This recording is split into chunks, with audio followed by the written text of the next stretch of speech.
नमस्कार दोस्तों, आज की वीडियो बहुत ही खास वीडियो रहने वाली है। इस वीडियो में हम class 10th subject math chapter number 1 वास्तविक संख्या का जो बेसिक चीज़ है अर्थात इंट्रोडक्शन है जिसे हमें जानना चाहिए। क्लास 10th चैप्टर नंबर 1 वास्तविक संख्या जिसे इंग्लिश में कहते हैं रियल नंबर्स। तो जो बेसिक चीज़ है उसे हम कवर करेंगे इंट्रोडक्शन के बारे में अर्थात चैप्टर नंबर 1 के लिए जो हमें जानना ज़रूरी है, जो यूज होगी। अगर वो चीज़ हमें आती तो आसानी से हम चैप्टर नंबर 1 सॉल्व कर सकते हैं। और एक चीज़ हम आपको बता दें, अगर आप इस चैनल से जुड़े रहेंगे तो इस चैनल के अंतर्गत आपको मैथ बहुत इजी तरीके से पढ़ाई जाएगी जिससे आपको मैथ आ जाए।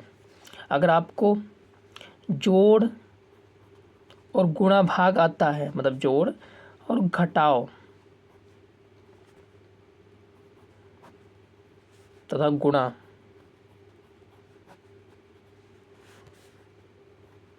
भाग इतनी चीज़ें आती हो आप सीखना चाहते हैं, क्लास 10th में आ चुके हैं मैथ, तो मैं आपकी गारंटी लेता हूँ कि आपको मैथ मैं सिखा दूँगा। तो चलिए बिना देरी किए चलते हैं बेसिक जानकारी की ओर जो हमें चैप्टर नंबर 1 में जानना अति महत्वपूर्ण होगा। तो हमें जो जानना ज़रूरी है वो है संख्याएँ अर्थात नंबर्स। चैप्टर में जो फर्स्ट है वास्तविक संख्या, उसमें हमें जो जानना जरूरी है बेसिक के तौर पर और इंट्रोडक्शन के तौर पर, तो वो है नंबर्स। अगर ये हमको आती हैं तो आसानी से चैप्टर नंबर 1 को हम सॉल्व कर सकते हैं। तो चलो बिना देरी के चलते हैं नंबर्स के बारे में और सीखते हैं नंबर 1 कौन सी नंबर्स हैं, संख्याएँ।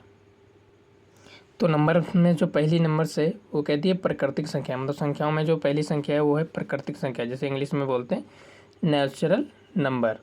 अब से जान लेते हैं क्या होती है प्राकृतिक संख्या डिफिनेशन के अंतर्गत। तो कह रहा है कि वे संख्याएं जिन्हें हम पढ़ और लिख सके, क्या है, पढ़ और लिख सकते हैं, उन्हें क्या कहते हैं, तो उन्हें कहते हैं प्राकृतिक संख्याएं कहते हैं। क्या कहते हैं, तो उन्हें हम प्राकृतिक संख्याएं कहते हैं, ठीक, या कहलाते हैं। कौन सी संख्या होती है, वे संख्या जिन्हें हम पढ़ और लिख सकते हैं, पढ़ और लिख सकते हैं, वो क्या आती हैं, तो हमारी प्राकृतिक संख्या होती है। एग्जाम्पल के लिए अगर आपसे कहा जाए पढ़ने लिखने की बात अगर आपसे कही जाएगी तो आप कहाँ से स्टार्ट करेंगे, तो 1 से। तो 1 से स्टार्ट होने वाली सबसे जो संख्या होती है वो क्या होती है, हमारे प्राकृतिक संख्या होती हैं। जैसे यहाँ पर दिए हैं एन मतलब नेचुरल 1 2 3 4 5 6 7 और भी नंबर हो सकते हैं, इन्फिनिटी तक है, ठीक। मतलब इन्फिनिटी का मतलब अनंत तक है, क्योंकि आपके पास 100 अभी तक अपनी गिनती पड़ी है, बस 100 के बाद 200 भी तो आती है, तो इन्फिनिटी हो, 200 के बाद 1000 2000 5000 लाखों में चली जाती है, इसलिए इन्फिनिटी हो। इसके बाद दूसरी संख्या देख लेते हैं। तो दूसरी संख्या आपकी है पूर्ण संख्या। दूसरी संख्या क्या है, तो है वो पूर्ण संख्या, जिसे इंग्लिश में बोलते हैं होल नंबर्स। तो चलो इसकी डिफिनेशन समझ लेते हैं। तो बहुत ईजी डिफिनेशन है, बहुत ईजी डिफिनेशन हमने बना के लाया है। तो क्या कह रहा है कि प्राकृतिक संख्याओं, क्या है, प्राकृतिक संख्याओं में अगर जीरो शामिल कर दें तो उससे क्या कहते हैं, पूर्ण संख्या कहते हैं। उसे क्या कहते हैं, तो पूर्ण संख्या कहते हैं। जैसे देख लेते हैं, जैसे में तो यहाँ पर खाली जीरो शामिल कर दिया इन्होंने जीरो शामिल कर दिया और 1 2 3 4 ऐसे 7 लिख दिया इन्फिनिटी तक, तो खाली जीरो रख दिया जाता है, वो क्या आती है, हमारी पूर्ण संख्या होती है। चलिए थर्ड क्वेश्चन देख लेते हैं, संख्या कौन सी है, वो है पूर्णांक संख्या है, जिसे इंग्लिश में बोलते हैं इंटीजर्स नंबर्स। ओके, चलिए इसके डिफिनेशन समझते हैं क्या। तो ये समझने पहले एक चीज़ हम आपको और बता दें, क्लियर कर दें कि देखो धनात्मक जिसको शॉर्ट फॉर्म कहते हैं प्लस की संख्या, और ऋणात्मक जिसको कहते हैं माइनस की संख्या। अगर शॉर्ट फॉर्म इनका देखा जाए तो इनका शॉर्ट फॉर्म होता है धनात्मक का धन, ऋणात्मक का होता है ऋण, ठीक। एक चीज़ वो भी और क्लियर कर दें, अगर जैसे आपके पास 5 लिखा हुआ है, ओनली 5, तो ये प्लस का 5 है, धनात्मक है, ओके। अगर इसी को हम लिख दें यहाँ पर माइनस, तो मतलब ऋणात्मक मतलब माइनस की है संख्या। देखो इसके आगे प्लस का चिन्ह नहीं लगा, फिर भी हमने क्या बना 5 है, वो भी प्लस का 5 है, ठीक। और ये माइनस का 5, ये ऐसा क्यों होता है, मतलब इसको तो माइनस का 5 बोल दिया, इसके आगे चिन्ह नहीं लगा है, तो क्या पहले हम जानते हैं कि ये प्लस का 5 है, पर हम बोला नहीं। इसका रीज़न ये होता है कि देखो, धन का मतलब होता है मनी। मनी अगर जिसके पास होगी तो कोई बताएगा कि मेरे पास मनी बहुत है? नहीं, ना दिखाएगा भी। तो ना ही वो दिखाता है, ना वो कहता है, ना कोई इसको कहता कि प्लस का 5, खाली 5 कह देता, ठीक। पर जो गरीब होगा वो दिखाएगा भी, मतलब दिखेगा भी, क्योंकि झोपड़ी उपड़ी बनी होगी तो माइनस लगेगा पहली बार, ठीक। और कहेगा भी माइनस का 5, तो जब हम लोग कहते हैं तो माइनस का 5 कहते हैं, ठीक। तो चलिए नेक्स्ट, बिना देरी के चलते हैं संख्या की तरफ। तो तीसरी संख्या थी पूर्णांक संख्या, जैसे इंग्लिश में बोलते थे टीचर्स नंबर। परिभाषा देख लेते हैं क्या कह रही है।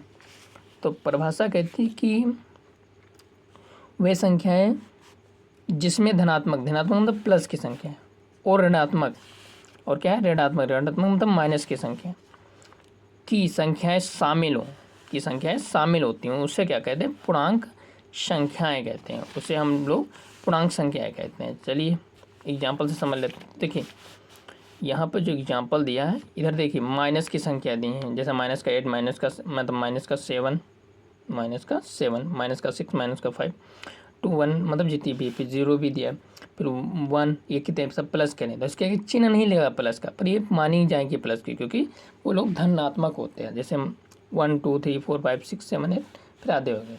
फिर नेक्स्ट देख लेते हैं संख्या कौन सी है। तो नेक्स्ट हमारी है परमेय संख्या। बहुत इंपॉर्टेंट संख्या है ये हाई स्कूल के लिए। कह रही परमेय संख्या, जिसे इंग्लिश में बोलते हैं रेशनल नंबर्स। क्या बोलते हैं? Rational numbers. अब इसकी डिफिनेशन समझ लेते हैं। तो डिफिनेशन समझने से पहले इसकी ट्रिक समझ लेते हैं जो परमेय संख्या कहलाती है। परमेय संख्या की ट्रिक अगर देखी जाए तो ट्रिक केवल क्या है? परिमेय संख्या। क्या है? परमेय संख्या, ठीक। परमेय का मतलब होता है, परी से हमने ले लिया पर, में से ले लिया में, प्लस में, ठीक। तो एक चीज़ देखिए, पर में हमने लगा दिया ऊ, तो क्या हो गया? ऊपर। तो कोई चीज़ ऊपर तो में नीचे, तो इसका मतलब ये हो गया कि अगर ऊपर और नीचे जो संख्या लिखी जाएगी, अंक जो लिखे जाएंगे, वही क्या हो जाएगी? परमेय संख्या हो जाएगी, ठीक। जैसे हमने लिख दिया 3/6, क्या है? परमेय संख्या है। हमने लिखा 2/5, क्या है? परमेय संख्या है, ठीक। मतलब ऊपर नीचे जो संख्या लिखी गई वो क्या होगी? हमारी परमेय संख्या हो जाएगी। तो चलिए अब परमेय संख्या की हम परिभाषा देख लेते हैं। तो परमेय संख्या की जो परिभाषा है वो कहती है कि वे संख्याएं जिन्हें हम P/Q मतलब ऊपर नीचे लिख सकें के रूप में लिख सकें, के रूप में लिख सकें, तथा P और Q मतलब P और Q होंगे, मतलब ऊपर और नीचे वाली जो संख्या होगी पूर्णांक हो गई। पूर्णांक का मतलब वही इंटीजर, मतलब प्लस का, माइनस का, 0 भी आ सकता है, हो। और Q = नॉट 0 मतलब नीचे वाली संख्या जो 0 नहीं होगी। एग्जाम्पल से जैसे 3/6, माइनस का 5/2, और थर्ड 3/5, फिर 9/2 और 0/6, क्योंकि ऊपर 0 आएगा, नीचे 0 नहीं आएगा। फिर नेक्स्ट 22/7, ये क्या होगी? हमारी सब परमेय संख्या होगी। परमेय संख्या के बाद आती है अपरमेय, मतलब पांचवी जो संख्या आती है अपरमेय, उसे भी देख लेते हैं हम लोग। तो पांचवी जो संख्या है वो है अपरमेय संख्या है, ठीक। जिसे इंग्लिश में बोलते हैं इनरेशनल नंबर्स, इनरेशनल नंबर्स, ओके। तो चलिए इनकी डिफिनेशन समझ लेते हैं। तो उस परमेय की जो संख्या होती है, मतलब परमेय जो संख्या होती है उसको उल्टा जो होती है वो होती है अपरमेय, ठीक। इनरेशनल मतलब नंबर्स होते हैं। जैसे वे संख्याएं जिन्हें हम P/Q के रूप में ना लिख सकें, मतलब उसमें लिख सकते थे, इसमें क्या है? ना लिख सके, ना लिख सकें, तथा P और Q पूर्णांक ना हो, ठीक, और Q = नॉट 0, ठीक। एग्जाम्पल से अच्छे से समझ लेते हैं। तो एग्जाम्पल देखिए, जो अंडर रूट में संख्या होती है वो सब क्या होती हैं? अपरमेय संख्या होती है, ठीक। एग्जाम्पल मतलब जैसे √2, √3, √5, √11, √7, √6, ये क्या हो गई? अपरमेय संख्या हो गई। इसके बाद है छठी जो संख्या है, जो बहुत ज़्यादा जरूरी है, ठीक। अभ्यास एक्सरसाइज 1.1 के लिए कहती है कि अभाज्य संख्याएं, क्या है? अभाज्य संख्याएं, जिन्हें इंग्लिश में बोलते हैं प्राइम नंबर्स, ठीक। अब इसे समझ लेते हैं, डिफिनेशन से समझ लेते हैं हम लोग। तो वे संख्याएं जिन्हें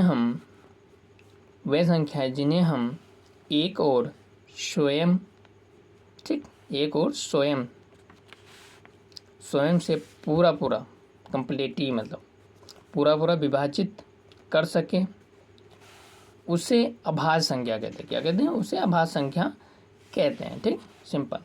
अब कह रहा है, देखो अगर इसको समझे तो देखिए अभाज्य संख्या क्या है। कहता है कि वो संख्या होती हैं, ठीक, अंक होते हैं जिन्हें हम एक से या फिर स्वयं से, स्वयं का मतलब होता है जो संख्या दी वो उसे पूरा पूरा विभाजित कर सके। विभाजित का मतलब क्या होता है? तो आपका एक चीज़ बता दें, अगर शब्द आ जाए कहीं पर विभाजित या फिर काटना, जो हम कहते हैं कटता है कि नहीं करता है, एक आता है भाग करना, तीनों का मतलब क्या होता है? एक ही होते हैं। भाग करना, ये तीनों का मतलब एक ही होते हैं। ठीक, तो इसके एग्जाम्पल से थोड़ा समझ लेते हैं। जैसे हमारे कोई अंक हो ऐसा हो जिसे एक से और स्वयं से पूरा पूरा विभाजित कर सके और किसी नंबर से ना करते हैं। जैसे हमने 2 ले लिया, तो 2 का पूरा पूरा डिवाइड करोगे तो 2 से मतलब स्वयं से डिवाइड करोगे, 2 एक कम तो पूरा पूरा डिवाइड हो गया। ये 2 को 1 से डिवाइड कर सकते हो केवल। एक के टेबल में 2 आता है तो मतलब एक के बारे में 2 आता है तो 2 से पूरा पूरा डिवाइड होगा। ठीक ठीक, इस तरह। तो ऐसे एग्जाम्पल से अच्छे से और समझ लेते हैं हम लोग। तो एग्जाम्पल में क्या है आपका? 2 है, 3 है, 5 है, 7 है, 11 है, 13 है, 17 है, 19 है, 23 है और 29 है। ये कुछ अभाज्य संख्याएँ थी। ठीक, और एक चीज़ आपको बताते हैं अभाज्य संख्या क्या होती है। अभाज्य संख्या अगर इंसान की तुलना से बताई जाए तो क्या होती है? तो अभाज्य संख्या कहती है कि मैं वो संख्याएँ हूँ या मैं वो इस प्रकार का इंसान हूँ जिसे अगर कोई मार सकता है, मारना का मतलब काट सकता है या विभाजित कर सकता है। ठीक, काटने का मतलब एक तरह से मारना ही हुआ। अगर हम लोग किसी इंसान को काट देंगे तो वो मर ही जाएगा। तो अगर वो इंसान कहता है अभाज्य संख्या कि अगर हमें कोई मार सकता है वो सेवम मैं हूँ, मतलब खुद मैं मार सकता हूँ, या फिर एक है, वो कौन है? ऊपर वाला। तो मतलब एक है और स्वयं मैं खुद हूँ, ठीक, मुझे जो मार सकता है। अभाज्य संख्या ये कहते हैं। चलिए, अभाज्य संख्या के बाद जो नेक्स्ट संख्या वो है भाज्य। तो अभाज्य की उल्टा होती है भाज्य संख्या। तो समझ लेते हैं हम लोग। ये आ गई हमारी भाज्य संख्याएं, जिसे इंग्लिश में बोलते हैं कंपोजिटिव नंबर्स। क्या बोलते हैं? कंपोजिटिव नंबर्स। चलिए एग्जाम्पल समझ लेते हैं अच्छे से डिफिनेशन के अनुसार। तो डिफिनेशन कहती है कि वे संख्याएं जो एक और स्वयं के अतिरिक्त, मतलब एक और स्वयं के अतिरिक्त अन्य किसी भी संख्या से पूरी पूरी विभाजित, मतलब विभाजित का मतलब कटना या भाग होना हो जाए। क्या हो जाए? पूरी पूरी विभाजित हो जाए, उसे कहते हैं भाज्य संख्या। चलिए समझ लेते हैं क्या कहते हैं उसे। भाज्य संख्या कहते हैं। ओके, जैसे अगर हमने 4 ले लिया तो 4 को आप 2 से पूरा पूरा डिवाइड कर सकते हो, 4 को 4 से भी पूरा पूरा डिवाइड कर सकते हो और 4 को 1 से भी डिवाइड कर सकते हो। मतलब स्वयं के अतिरिक्त 1 से भी डिवाइड हो, उसके अतिरिक्त भी कई नंबरों से डिवाइड हो गया, जैसे 2 से डिवाइड हो गया। अगर इसी तरह हम ले लें 6, तो 6 को आप 2 से पूरा पूरा डिवाइड कर सकते हो, 6 को आप 3 से पूरा पूरा डिवाइड कर सकते हो, 6 को आप 6 से पूरा पूरा डिवाइड कर सकते हो, 6 को 1 से डिवाइड कर सकते हो। इस प्रकार हम कह सकते हैं मतलब वो संख्या होती है जिन्हें हम स्वयं के अतिरिक्त, मतलब एक और स्वयं के अतिरिक्त अन्य नंबरों से पूरा पूरा विभाजित कर सकें, वो क्या होती हैं? हमारी भाज्य संख्याएं होती हैं। तो भाज्य और भाज्य संख्या जानना हमें बहुत ज़्यादा जरूरी, क्योंकि ये लेसन में आएंगी भाज्य और अभाज्य संख्याएं। ठीक, ये हो गई अभाज्य संख्या हमारी, ये हो गई हमारी भाज्य संख्या। तो दोनों को हमने अच्छे से समझ दिया डिफिनेशन के साथ। तो अभाज्य संख्या आपको फिर से हम देख लेते हैं कि वह संख्या होती है जिन्हें हम एक और स्वयं के अतिरिक्त और किसी, मतलब स्वयं से पूरा पूरा विभाजित कर सकें, उसे कहते हैं अभाज्य संख्या। चलिए बिना देरी के, ये जो वीडियो है वो इम्पोर्टेंट है क्योंकि ये बेसिक पार्ट रहेगा। नेक्स्ट वीडियो में हम एक्सरसाइज 1.2 जो है उसे कवर करेंगे एनसीईआरटी पर, जो है एनसीईआरटी की रहेगी बुक, एनसीईआरटी बुक जो रहेगी। प्रकाशन अभी के लिए प्रकाशन जो रहेगा वो रहेगा चित्रा या एक्टिव प्रकाशन के नाम से जो जाना जाता है। ठीक, एक्टिव प्रकाशन की बुक से एक्सरसाइज 1.1 को कवर करेंगे। तो चलिए भाई।